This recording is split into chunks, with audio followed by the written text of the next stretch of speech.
Bismillahirrahmanirrahim. Assalamualaikum warahmatullahi wabarakatuh. Perkenalkan, nama saya Eki Nurbaiti dengan NIM 203111244, Prodi PAI, Fakultas Ilmu Tarbiyah, mahasiswa dari UIN Raden Mas Said Surakarta. Di sini saya akan menyampaikan mengenai pajak dan juga zakat.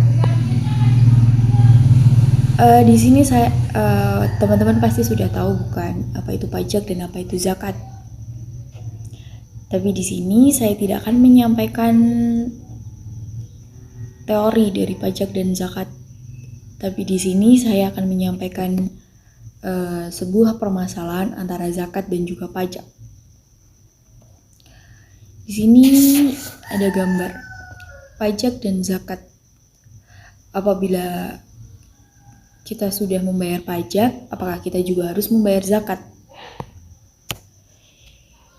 Di mana kita tinggal di Indonesia, kita sebagai warga negara Indonesia yang memiliki kewajiban untuk membayar pajak, sekaligus sebagai seorang muslim yang juga memiliki kewajiban untuk membayar zakat. Di mana antara pajak dan zakat itu memiliki peran yang sama, yakni untuk mengatasi kesenjangan ekonomi dan juga kemiskinan di suatu negara, terutama di negara Indonesia ini. Dan apakah kita sebagai seorang muslim sekaligus sebagai warga negara Indonesia yang sama-sama memiliki kewajiban untuk membayar pajak dan juga zakat, apakah kita harus membayar keduanya atau double duties? Jadi sebelum menjawab pertanyaan itu, akan saya sampaikan pembahasan inti, yakni pajak dan zakat menurut pendapat jumhur ulama dan Abu Hanifah. Pajak dan zakat di sini adalah relasi atau hubungan antara keduanya. Yang selanjutnya ada contoh perhitungan pajak penghasilan dan zakat penghasilan dan perbedaan-perbedaan mendasar antara zakat dan pajak, dan nanti ada beberapa tambahan juga. Untuk yang pertama, relasi antara pajak dan zakat menurut dari jumhur ulama. Jadi menurut jumhur ulama dengan dalil nakli, yaitu pada Quran surat Al-Baqarah ayat 267. Jadi suatu tanah itu wajib untuk dikeluarkan zakatnya dan juga pajaknya. Jadi terkena dua-duanya, zakat dan pajak. Selain dalil nakli yang digunakan oleh jumhur ulama juga menggunakan dalil nakli, yakni ketetapan zakat tidak bisa terhalang ketetapan pajak yang hanya berdasarkan ijtihad. Pendapat yang kedua yakni dari Abu Hanifah. Abu Hanifah ini berpendapat bahwa tanah yang telah terkena pajak itu tidak terkena zakat. Jadi salah satu saja. Di sini Abu Hanifah menggunakan 4 alasan.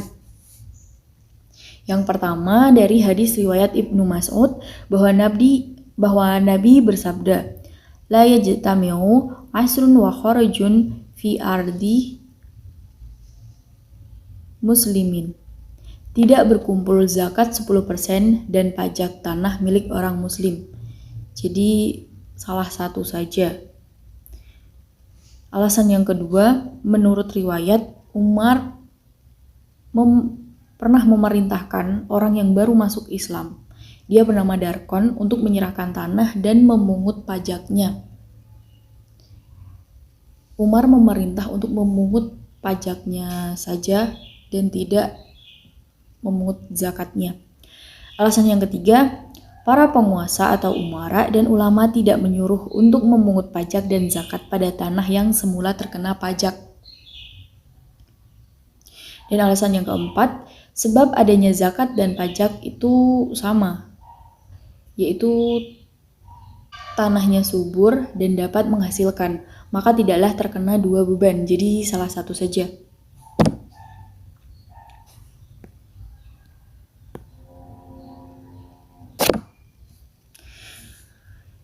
Di sini semisal pajak tanah yang dibayar oleh non-muslim lalu masuk Islam atau tanah tersebut dibeli orang Islam. Misal ada tanah itu milik non-muslim yang mana tidak memiliki kewajiban untuk membayar zakat. Kemudian seseorang tersebut masuk Islam atau enggak tanah itu sebelumnya milik non-muslim yang juga tidak memiliki kewajiban untuk membayar zakat, lalu tanah tersebut dibeli oleh orang Islam. Jadi di sini diambil lebih condong pada pendapat Ibnu Hanifah ya. Karena di sini alasan lebih condong pada pendapat Ibnu Hanifah, yaitu yang pertama, tampak lebih adil karena tidak double datis atau membayar double antara zakat dan juga pajak. Takutnya kan untuk orang-orang yang non-muslim tidak memiliki kewajiban untuk membayar zakat. Jadi kewajiban zakat itu kan kewajiban dari seorang muslim saja, yang non-muslim tidak punya. Jadi tampak lebih adil apabila memilih salah satu. Dan yang selanjutnya, tidak memberatkan beban. Tidak memberatkan beban karena tidak membayar keduanya, yaitu tidak membayar pajak dan juga zakat. Yang selanjutnya, tidak menjadi hambatan bagi pengembangan dakwah Islamiyah di kalangan non-muslim. Karena kan apabila membayar double antara zakat dan juga pajak, maka orang-orang non-muslim akan memungkinkan untuk enggan masuk Islam karena memiliki kewajiban untuk membayar zakat dan juga membayar pajak. Yang selanjutnya condong pada meskipun hadis dari Ibnu Mas'ud yang dipakai oleh pendapat Ibnu Hanifah itu dipandang dhaif, namun itu sesuai dengan asas mudah dan asas keadilan, yang mana asas mudah dan asas keadilan ini merupakan asas hukum Islam yang sangat diperhatikan dan dijunjung tinggi dalam syariat Islam.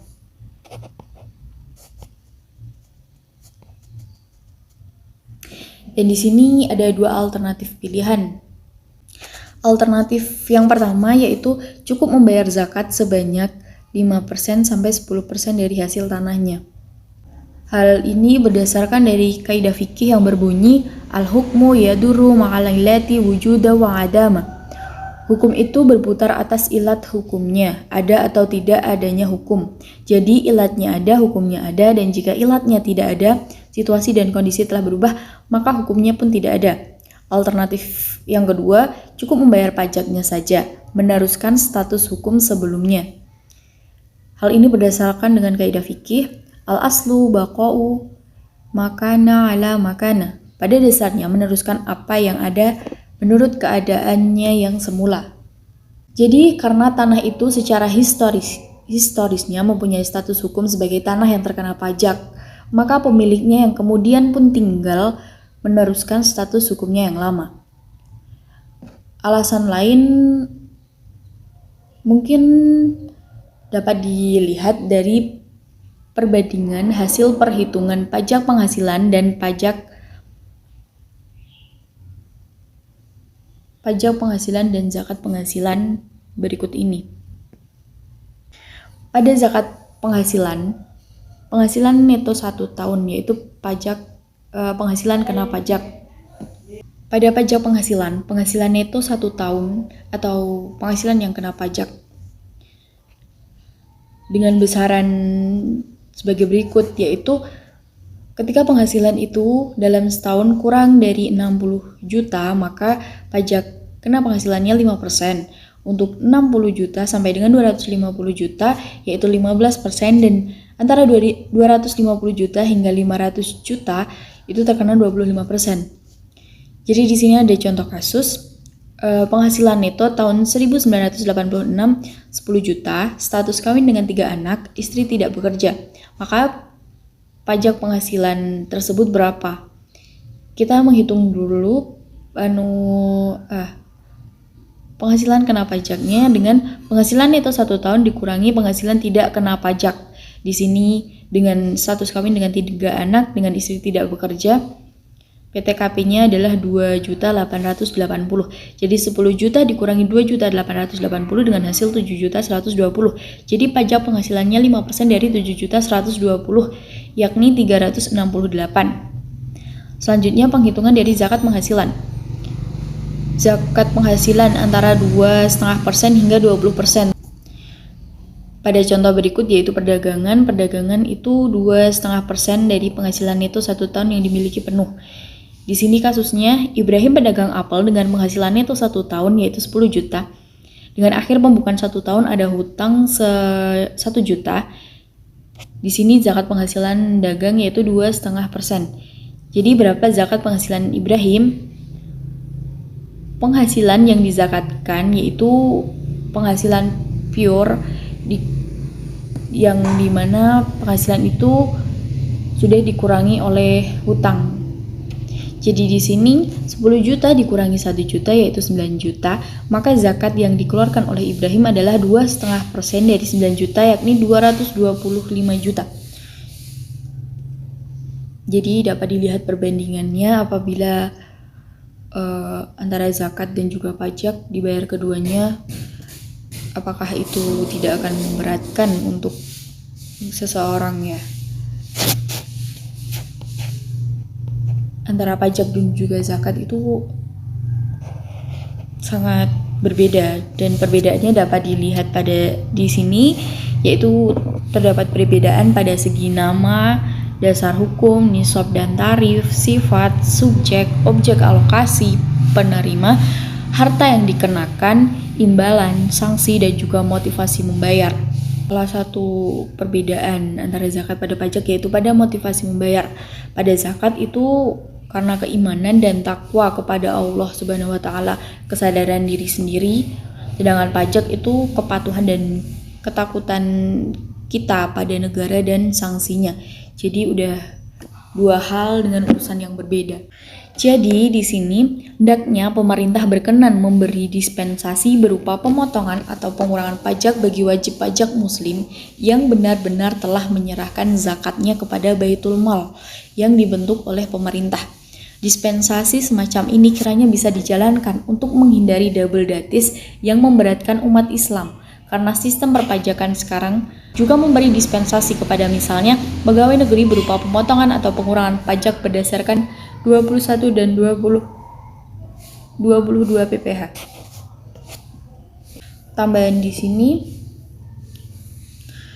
pada UU nomor 38 tahun 1999 relasi zakat dan pajak pertama kali diperkenalkan atau tax education, dan pada Undang-Undang nomor 23 tahun 2011 disahkan revisi regulasi pengelolaan zakat di Indonesia, yakni bukti pembayaran zakat dapat digunakan sebagai lampiran dalam pembayaran pajak yang selanjutnya digunakan sebagai pengurang penghasilan kena pajak pada pasal 22 dan 23. Namun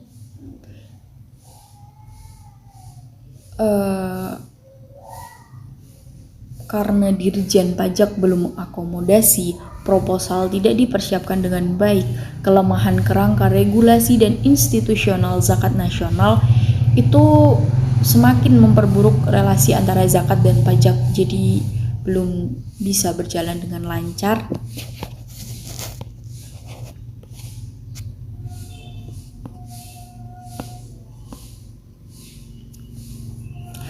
Karena pada dunia zakat nasional itu tidak memiliki tata kelola yang baik pada saat itu ya.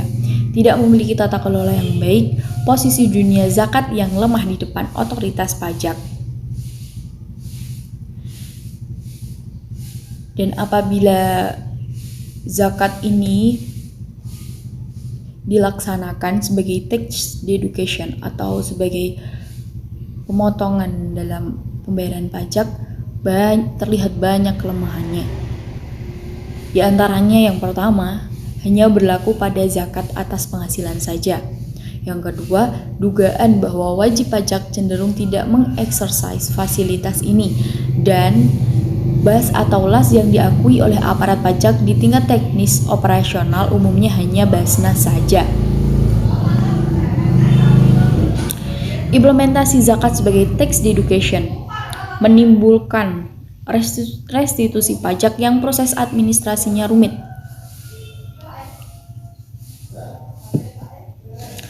Potensial untuk disalahgunakan dan juga terkadang terdapat peraturan daerah yang tidak didukung atau bertentangan dengan perundang-undangan yang dibuat. Jadi diutamakan untuk melakukan sebelum melaksanakan zakat sebagai tax deduction, lebih baik yang berikut yang dapat dilakukan terlebih dahulu, yakni konsolidasi antara BAS dan LAS, menata ulang hubungan koordinasi otoritas pajak dan zakat nasional, membentuk otoritas zakat yang kuat dan kredibel, dan juga dunia zakat nasional sebaiknya berkonsentrasi pada perbaikan tata kelola yang baik.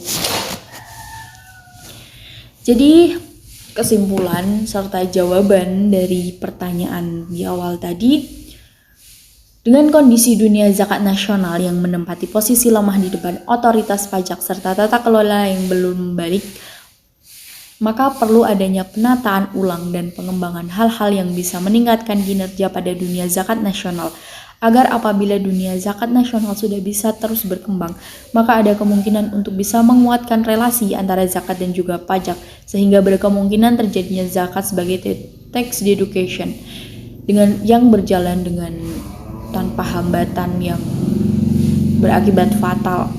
Dan juga sebagai seorang muslim dan seorang warga negara di Indonesia, patutlah kita melaksanakan kewajiban-kewajiban yang telah ditetapkan agar hak-hak kita juga bisa terpenuhi. Untuk zakat adalah urusan masing-masing kita kepada Allah Subhanahu wa taala, kesadaran kita, rasa takwa dan iman kita kepada Allah Subhanahu wa taala. Sedangkan kewajiban pajak adalah kewajiban kita untuk patuh terhadap aturan negara. Apabila benar adanya tentang pengurangan pajak oleh zakat atau penerapan dari tax deduction, maka alhamdulillah gitu ya. Dan apabila tidak, ya maka tetaplah bersyukur, karena pada kenyataannya antara zakat dan pajak itu dua hal yang berbeda urusan, berbeda kepentingan, berbeda udah tadi dari banyak segi. Berikut adalah sumber yang saya gunakan pada penyampaian antara relasi zakat dan pajak. Jadi sekian yang dapat saya sampaikan, banyak kurang dan salahnya saya mohon maaf yang sebesar-besarnya. Wassalamualaikum warahmatullahi wabarakatuh.